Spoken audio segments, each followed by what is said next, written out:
In this module, we are going to discuss about the ellipse tool in AutoCAD. So, for drawing an ellipse, we have to go to Draw panel here in the Home tab, and here we have this ellipse option.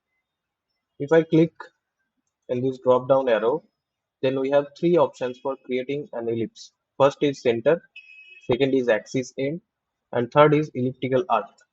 So, we'll discuss them one by one.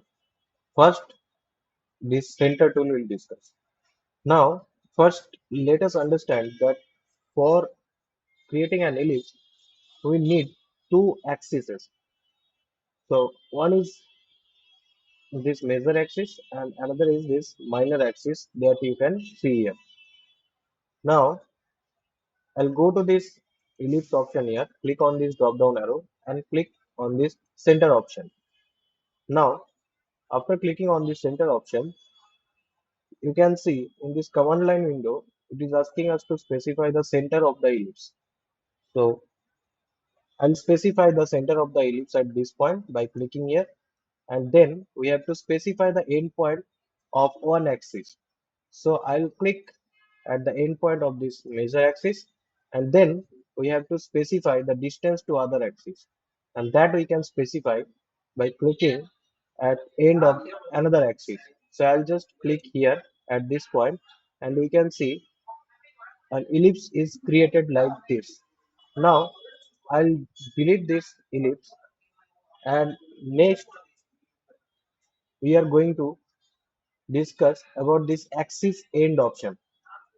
So I'll click on this axis end option here. Now we can see that it is asking us to specify the axis endpoint of ellipse.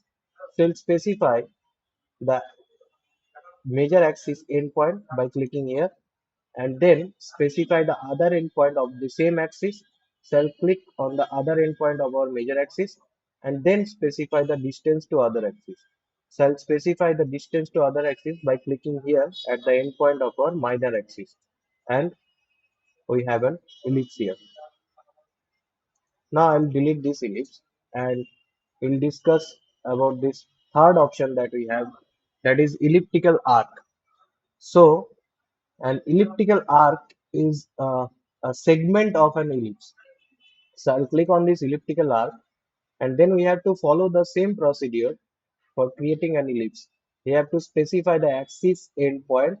So we'll specify the axis endpoint by clicking here at one endpoint of our major axis.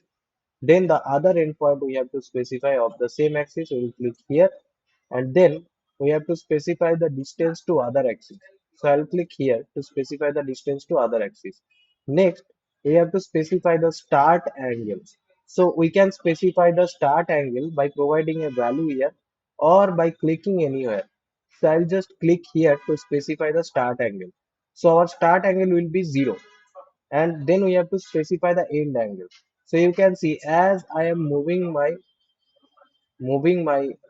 cursor, you can see the end angle value is changing, and either we can specify the end angle by clicking anywhere or we can directly provide the end angle value. Like I'll just type 60 here and press enter, and you can see an elliptical arc is created up to 60-degree angle. So this is how we can create ellipse in AutoCAD.